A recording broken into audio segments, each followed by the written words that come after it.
Hola, espero que se encuentren bien. Les saluda Randall Fonseca. Les doy la bienvenida al programa Escudriñando la Frase. Vamos a orar primero. Gracias, Señor, por esta oportunidad que usted nos da. Gracias por las personas que se conectan, que puedan ser edificadas, que puedan ser bendecidas, que puedan aprender. Gracias también por poder exponer y predicar su bendita y santa palabra. En el nombre de Jesús, amén y amén. Bueno, hoy es 17 de octubre del 2024. Les he traído una frase muy buena que vamos a poder escudriñar y aprender mucho de ella y lo que se esconde detrás de ella. Se la voy a presentar a ustedes en este momento, la pueden ver. Dice, a pesar de mis errores, Dios ha sido bueno conmigo siempre. Ahí está en la pantalla. Lista, esa es la que vamos a escudriñar el día de hoy. Esta frase la he visto con acomodo de palabras diferente, pero siempre con el mismo mensaje, que no sé si usted notó que resalta la palabra errores o error. De ahí es donde tenemos nosotros que tratar de enfocarnos, porque habla de error, de que Dios es bueno. También he visto, a pesar de mis errores, Dios me ama. Bueno, entonces tendríamos que, vamos a empezar a escudriñarla. Quiero saludar a las personas que se conectan desde aquí, desde Costa Rica y desde otras partes del mundo. Nuestros hermanos en México, en Venezuela, en Ecuador, en Colombia, en España, en Estados Unidos, en Perú, en Argentina. Espero que sea de mucho provecho para ustedes y que puedan realmente aprender y puedan ser edificados. Esta frase que vamos a escudriñar el día de hoy también va muy de la mano con otros dichos y otras frases. Por ejemplo, Dios es fiel. ¿Usted ha escuchado esa? Esa está muy, muy bonita para poderla después escudriñar, ¿verdad? Dios es fiel, Dios me ama tal y como soy, Dios conoce mi corazón, entre otras. Como resalta en esta que estamos escudriñando el día de hoy, como resalta la palabra errores, es necesario entonces averiguar el significado de la palabra error para poder darle una dirección y tener un hilo conductor de esta exposición.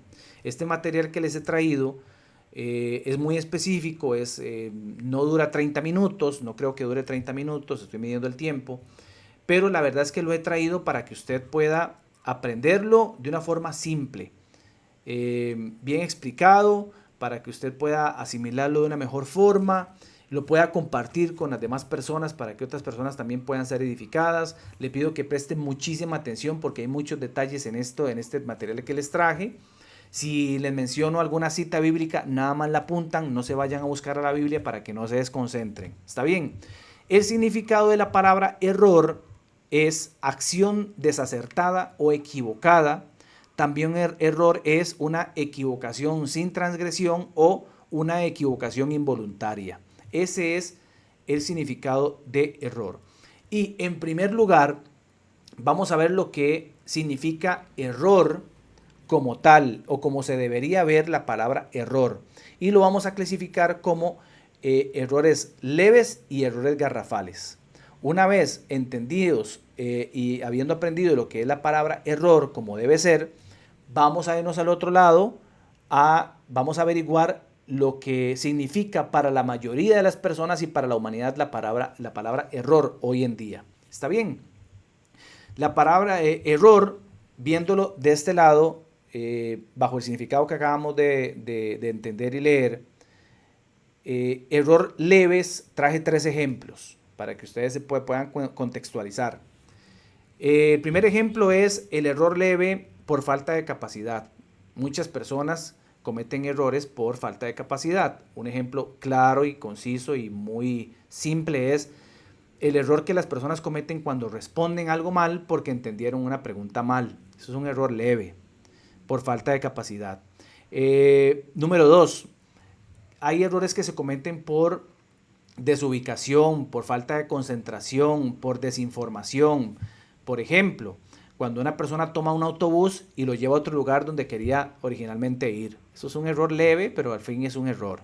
También encontramos en la palabra de nuestro Señor un error que cometió Juan, por ejemplo, en Apocalipsis 22, capítulo 22, versículo 8 y 9, donde él quiso arrodillarse ante un ángel y el ángel le dijo, no, no se arrodille ante mí, hay que arrodillarse ante nuestro Señor. ¿Eso fue un error que cometió Juan? Sí, pero es leve, no cometió transgresión. Ahorita voy a explicar qué es transgresión o transgredir. Y también vemos dentro del mismo concepto que leímos acerca de lo que es el error, vemos que también hay errores garrafales, errores graves, pero que no transgreden, ¿verdad? Te traje dos ejemplos. El error grave que cometió por exceso de confianza Isaac cuando bendijo a Jacob. Usted lo puede leer en capítulo 27 de Génesis. O el segundo ejemplo que les traje, errores graves o errores garrafales, es el error que cometió por falta de fe Abraham cuando se metió con Agar y todo lo que ya conocemos. Eso lo puede leer también en Génesis capítulo 12. Entonces, esto que les acaba de mencionar es los ejemplos de lo que un cristiano o lo que una persona debería manejar como error.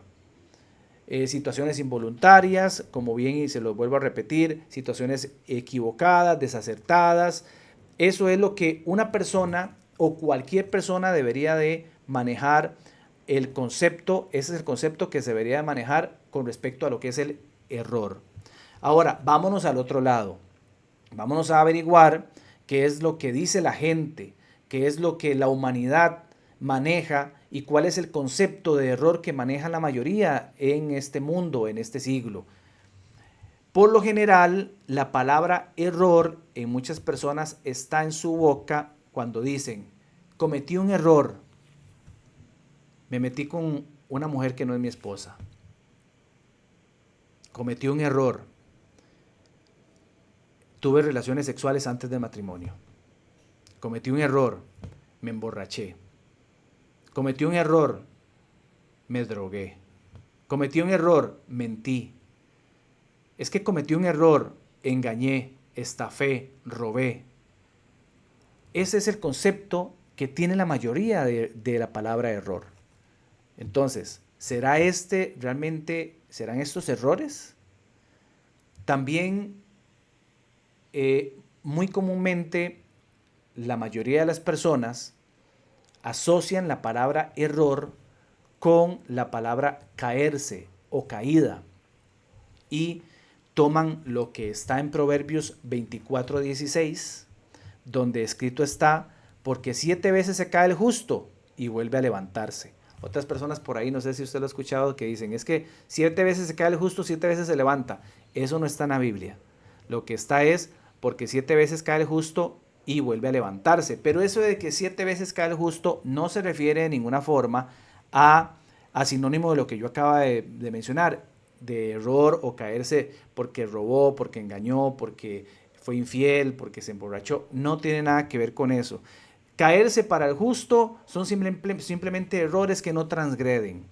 Caerse para el justo tiene que ver también con efectos de cosas que suceden en contra de él, que lo hacen desfallecer o que lo hacen caer. Pero ahí también en la palabra se establece que el Señor es quien nos levanta, quien nos fortalece, quien nos fortifica. Pero casualmente también en esto de Proverbios 24:16, la gente que utiliza este proverbio para poderlo encajar a su forma de vida, curiosamente no lo asocian, curiosamente no leen la última parte de este versículo. En el mismo versículo, la última parte dice, mas los impíos caerán en el mal. Es decir, el versículo completo dice así, porque 7 veces cae el justo y vuelve a levantarse, mas los impíos caerán en el mal.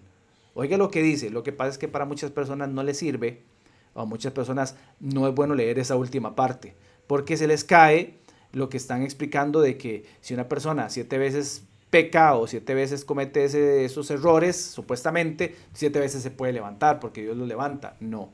Si leyeran la última parte de ese mismo versículo, entrarían entonces en razón de que al Señor nada se le va, a Dios nada se le escapa en su palabra. Una cosa es que la gente quiera ocultar lo que está escrito y no lo saque a la luz para poder enseñar de una forma correcta y engañar a muchos. Y otra cosa es que realmente esté en la palabra porque esta misma persona lo quiere ocultar, pero realmente está. Esto de que los impíos caerán en el mal, pues obviamente habla del resultado de las personas que cometen transgresión, de las personas que viven en desobediencia. Entonces, viendo lo anterior, es necesario que cada uno se pese y pueda establecer hoy en este momento, viendo este programa, a qué bando pertenecen. Las personas que están viendo este video pueden decir, bueno, yo pertenezco al bando del significado correcto del error. O que pueda también, de una forma sincera, decir, bueno, yo pertenezco al bando de los que utiliza la palabra error para asociarlo con mis formas de vida o con mi forma descarriada de vivir. Yo, en lugar de decir tal cosa, digo error. O usualmente también hace poco, últimamente están utilizando en lugar de pecado la palabra, la palabra error, la palabra desliz, la palabra decisión inadecuada, no sé. Entonces, establezca usted en este momento, para poder ya introducirnos más en este tema, en cuál de los bandos está usted. Si utiliza la palabra error correctamente, tal y como lo establece nuestro Señor, el significado correcto y la interpretación correcta, o ha utilizado error como lo vimos en esta segunda parte. Si las personas al usar esta frase, es decir, y utilizan la palabra error como sinónimo de vida en desobediencia y quieren ocultar esta palabra, ¿verdad? Quieren ocultar su vida de desobediencia en la palabra error, incurren, valga la redundancia, en un grave error, porque en medio de una vida en desobediencia es imposible tener una vida en relación con Dios o en una relación con el Señor. Entonces, la supuesta relación de la que hablan las personas o la mayoría de personas cuando mencionan esta palabra que estamos escudriñando, vemos entonces que sale a la luz que la inmensa mayoría de las personas que utilizan esta frase viven una vida falsa, una relación falsa con Dios, es decir, la relación es pura fantasía. ¿Y por qué? Porque el que es desobediente a la palabra, del Señor, se entiende que no es obediente a la palabra de Dios, porque el desobediente no cree en la Biblia, no cree en Dios. Porque si creyera, entonces la escudriñaría y la viviría. Entonces, hay personas que en medio de su desobediencia creen que Dios aún es bueno con ellos. Y eso es totalmente falso. Están haciéndose creer y se están autoengañando y engañando a otros. También, el desobediente, aparte de que no cree en el Dios de la Biblia y no escudriña la palabra ni la vive, también tiene que entender que lo hace por su incredulidad. Y el que es incrédulo o el que no cree, recuerde que se nos ha enseñado que ya ha sido condenado. Es decir, las personas que dicen que Dios es buena con ellas a pesar de que viven una vida en pecado, se están engañando a sí mismas y creen estar recibiendo algo o esperan siempre algo que nunca va a llegar, por lo menos de parte de Dios. Porque el que vive en desobediencia vive por supuesto en pecado, y el que vive en pecado, fruto de esa desobediencia, vive en incredulidad. Y el que vive en incredulidad no tiene relación ninguna con Dios, por lo menos lo que establece el Señor en su palabra. Pueden decir que tienen una relación con Dios, pero lo que dice Dios en su palabra es totalmente contrario. Entonces me dice usted a mí, bueno, entonces ¿cómo es posible que algunas personas que evidentemente viven en pecado y hombres que tienen sus queridas y que andan descarriados y que fiestas y qué sé yo, ¿por qué les está yendo bien y dicen, y a cada rato dicen, es que me está yendo bien gracias a Dios, es que Dios es muy bueno conmigo? Es que entonces crean esa confusión en la gente, por lo menos en la gente ignorante, pero no va a crear una confusión en alguien que realmente conoce la palabra del Señor y vive una vida en obediencia. A esa persona no le va a engañar, puede engañar a otras, pero no en alguien que realmente conoce de la palabra del Señor. Pero esto es muy sencillo, se lo voy a dar a ustedes con un ejemplo muy sencillo. El hecho de que a alguien le vaya bien, por ejemplo, en los negocios, por ejemplo, no significa que si vive en desobediencia a la palabra de Dios o anda en pecado, no significa que Dios es el que está haciendo que le vaya bien en los negocios. Definitivamente Dios no tiene nada que ver con ese éxito en los negocios. Entonces usted se preguntará, Entonces, ¿a qué se debe eso que le esté yendo bien? Porque la persona anda diciendo que le va bien por Dios.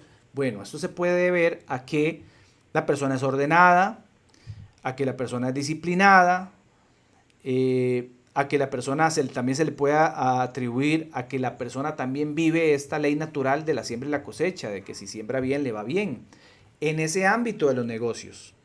Pero habría que ver cómo es esa persona en el ámbito familiar, porque hay personas que son exitosos, hombres exitosos en su empresa, pero son un desastre en su casa. Son exitosos en sus negocios, pero son un desastre como esposos, como padres, como hijos, como hermanos. Son un desastre. Por supuesto que una persona que no tiene una relación con Dios puede irle bien en un aspecto de su vida, pero no va a tener plenitud en su vida. O sea, no va a irle bien en todas las cosas, porque escrito está que solamente el que ama al Señor le va a ir bien en todo y que todas las cosas le van a ayudar a bien. O que por lo menos va a tener esa sabiduría y va a ser capacitado por nuestro Señor para ir resolviendo lo que le va a ir aconteciendo. Entonces la respuesta era muy sencilla. Puede deberse, como le repito, a que le vaya bien porque tiene cierto orden para las finanzas, porque es disciplinado, pero no y de ninguna forma podría yo decir que una persona que esté en desobediencia a la palabra del Señor o en pecado, según lo que establece su palabra, Dios va a tener o va a hacer que esa persona le vaya bien, porque Dios no tiene nada que ver, Dios no camina con el impío, Dios no se relaciona con el pecador, no tiene nada que ver con él. ¿Por qué? Porque según la palabra de Dios, el que vive en desobediencia se convierte en un impío. Y el significado bíblico de impío es pecador. Hay que llamar las cosas por su nombre para poderlas entender. ¿Y qué dice Dios en su palabra al respecto? Bueno, dice que Dios no camina con el impío y más bien invita a los impíos a volverse de sus malos caminos, a recapacitar y a volverse de sus malos caminos. Eso usted lo puede encontrar en Isaías 55:7. También dice, podemos entender que Dios no oye al pecador. En Juan 9:31 ya se nos ha enseñado, pero no hay ningún problema en volverlo a repetir y lo puedo repetir muchísimas veces más, no tengo ningún problema en eso. Porque Juan 9:31 sí es muy importante esto. Se refiere a que Dios no oye al pecador, porque hay muchas personas que creen estar dentro o ser miembros del cuerpo de nuestro Señor Jesucristo, pero si están en una vida en desobediencia o en pecado, se están engañando porque realmente no están dentro. Que digan que están dentro es una cosa, pero que realmente estén dentro es otra. Que engañen a sus familiares, a sus esposas, a sus hijos, o que se engañen o se quieran engañar a sí mismos diciendo que están dentro del cuerpo de Cristo, son miembros del cuerpo de Cristo, sabiendo que están engañándose porque viven una vida en pecado, eso es una cosa, pero que realmente estén dentro es otra, y eso es algo que tienen que entender. Muchas personas que se dicen ser cristianas están fuera y creen que están dentro. Juan 9:31 es para esas personas que dicen o que creen estar dentro y realmente están fuera. Es decir, creen ser hijos de Dios, creen ser cristianos, creen estar siendo escuchados u oídos por Dios, pero Dios no los oye, porque viven en pecado, viven una vida en desobediencia. Juan 9:31 es para ese tipo de personas. Alguien por ahí decía, es que Juan 9:31 es para las personas que abiertamente se han declarado ateos o que abiertamente se han declarado que el rechazo a Dios. No, Juan 9:31 no habla de los ateos ni de las personas que han rechazado a Dios. Porque las personas ateas y los que rechazan a Dios no le oran a Dios, no le piden a Dios. ¿Quiénes le piden a Dios? Las personas que creen estar dentro del cuerpo de Él. Las personas que creen ser cristianas son las que le oran a Dios. Entonces Juan 9:31 habla de las personas que en práctica de pecado nunca van a ser oídas por Dios, porque en medio de ese pecado Dios no le va a oír. Obviamente ya conocemos también que hay un método por el cual Dios vaya a oír a estas personas. Y la primera oración que puede oír Dios o que oye Dios de estas personas que dicen estar dentro, pero realmente están fuera, es la oración del arrepentimiento genuino. Entonces, cualquier persona que esté viviendo en este momento bajo esta frase, haciéndose creer que en medio de su vida pecaminosa, en medio de su vida de engaño, engañando engañando a sus papás, a su esposa, a su esposo, a sus hijos, engañando a sí mismo, cualquier persona que viva en medio de todo este engaño, esta frase, y sabe que Dios no le va a oír nunca, tiene que saber que hay esperanza, porque sí, Dios va a oírle cuando esa persona se arrepienta. Y la primera oración que el Señor va a oír de esa persona es la oración del arrepentimiento genuino. En Isaías 59, capítulo 59, versículo 2, también Dios recalca que la iniquidad, es decir, el pecado de las personas, causa división entre ellas y Dios. Esa división es sinónimo de separación y que ha hecho que Dios oculte su rostro para oírlos.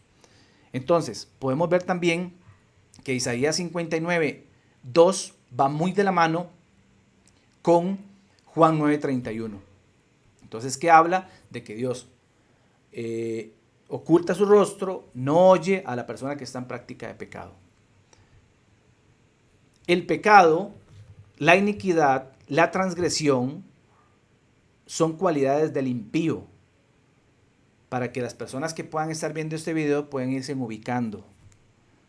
Sí, hay personas que practican iniquidades, transgresiones, y personas que también ya pueden ir reconociendo que están en una vida de pecado. Tiene que entender que esas son cualidades de una persona impía y que esas cualidades o esas formas de vivir lo que hacen es separar a esa persona de Dios. Y esa separación es sinónimo de muerte, muerte no física, sino muerte espiritual, separación de la persona de Dios. Es decir, que Dios no está en ellos. Entonces, ¿cómo una persona puede decir que Dios le ayuda, o que Dios es bueno, o que Dios le ama, o que Dios hizo esto, y que qué bendición, si está en medio de pecado? Y la Biblia enseña que Dios no está con ese tipo de personas. Entonces ya pueden entender que es un engaño. Les están engañando o se están autoengañando.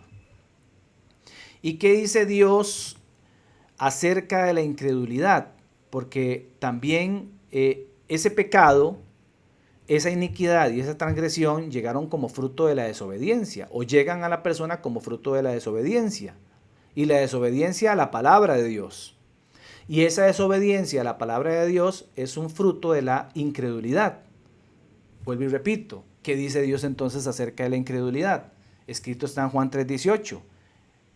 El que en él cree no es condenado, pero el que no cree ya ha sido condenado. Decir,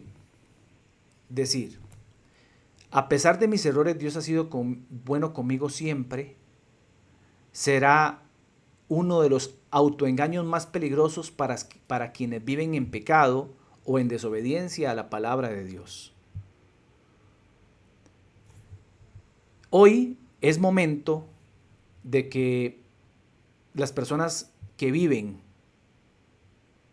diciéndose a sí mismas o enseñando a otras de que no importa cómo la persona vive, Dios siempre va a estar ahí, de que siempre Dios va a ser bueno, que no importa el tipo de errores, sin hacer esa selección que hicimos, esa clasificación de los errores, que no importa cómo usted viva, sin entender el concepto verdaderamente de error, sin separar lo que es un error de pecado, que no importa, Dios va a estar ahí. Estas personas están siendo engañadas y el que predique esto está engañando a las demás personas. Hoy es el día, hoy, 17 de octubre, o no sé cuándo usted vaya a ver este video, en que usted puede salir de esa ignorancia y usted puede recapacitar. Hoy, a la luz de la palabra, le mostré que esta frase o decir de que no importa cuántos errores cometa yo, Dios siempre me va a amar, o siempre Dios va a estar conmigo, o siempre va a ser bueno conmigo, hoy le demostré a la luz de la palabra que es falso, que es mentira, para que usted deje de engañarse y deje de engañar a otros, para que usted pueda recapacitar. Hoy es oportunidad de poder recapacitar. Dice la palabra del Señor que Él está desde los cielos mirando a ver si hay alguien entendido que le busque, que le esté buscando. Hoy usted puede ser una de esas personas entendidas, que pudo haber dejado a un lado su orgullo o su soberbia y haber dicho: sí, es cierto, yo estoy viviendo mal, estoy haciéndome creer y haciéndole creer a otros que en medio de mi pecado Dios es bueno conmigo, pero eso es falso. Hoy ya entendí que no es así. Usted tiene que bendecir este día, porque este día puede ser la oportunidad para usted, para que a usted se le caiga esa venda y usted pueda tomar buena decisión utilizando muy bien su libre albedrío. Yo le puedo guiar a usted para que usted pueda tomar esa decisión. Le puedo guiar a usted para que usted pueda hacer una oración, pero yo no puedo orar por usted. Ahí donde usted está, usted le puede cerrar sus ojos, sí. No importa, no se preocupe quién está alrededor suyo.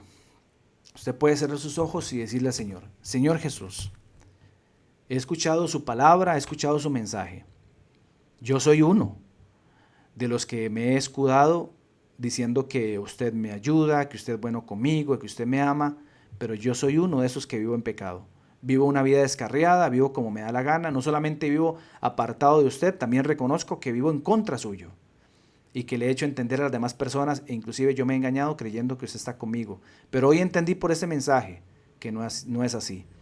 Bendigo el momento, Señor, en que yo escuché este mensaje que me abrió los ojos, porque tengo la oportunidad de poderme arrepentir genuinamente de mis pecados, los cuales hoy confieso ante usted, para que usted me perdone y que su sangre preciosa me lave de esos pecados, en un arrepentimiento genuino, Señor. Le pido que su Espíritu Santo venga a mí y haga de mí una nueva criatura, porque quiero conocerle por medio de su palabra, amarle por medio de su palabra, adorarle y servirle por medio de su palabra, Señor. Hoy he vuelto a nacer y quiero aprovechar esta oportunidad. Gracias, Señor. En el nombre de Jesús. Amén y amén. Si usted tomó esta decisión de hoy volver a nacer, apúntelo en una agenda, apúntelo en un lugar, porque hoy es una fecha importantísima para los nacidos de nuevo. Nosotros tenemos una fecha importante cuando tomamos esa decisión. Hoy, 17 de octubre del 2024, o en la fecha que usted lo esté escuchando, póngale esa fecha, en la fecha en que usted esté escuchando este video, y guarde esa fecha, porque hoy usted pasó de muerte a vida, hoy pasó de la oscuridad a la luz. Si en algo le podemos ayudar, mi WhatsApp es el 8897-2931, el WhatsApp del pastor Tibor Mezaros, que es el pastor de nuestra iglesia, es el 8842-2408. El signo de aquí de Costa Rica es el 506, por si usted está afuera. Nos puede escribir, puede buscar también el Facebook del pastor Tibor Mezaros como Pastor Tibor Mezaros, puede buscar el mío como Randall Jesús Fonseca. Podemos escribirnos en lo que le podamos ayudar, con todo gusto le podemos ayudar. Puede darle clic en la campanita de aquí de YouTube para que le salgan las notificaciones cuando subimos un video. Puede empezar ya a escudriñar la palabra, ahora con el Espíritu Santo en usted. La vida que usted vivió, déjela ahí, ya. Denutra al viejo hombre, hoy nació en usted una nueva criatura. Nutra a esa nueva criatura, aliméntela de la palabra. Empiece por los evangelios, empiece por Juan, para que conozca a nuestro Señor Jesucristo por medio de Juan, los evangelios, Mateo, Lucas, y va a empezar a conocer a la persona de nuestro Señor Jesucristo, y va a empezarse a alimentar, va a empezar a desnutrir ese viejo hombre, y va a empezar a alimentar la nueva criatura. Nos vemos el próximo jueves, si Dios lo permite, en un nuevo programa de Escudriñando la Frase. Gracias por haberme acompañado el día de hoy, y espero que sea de mucho provecho y que haya sido de mucha edificación para usted este programa. Que Dios los acompañe, que les vaya muy bien. Bendiciones.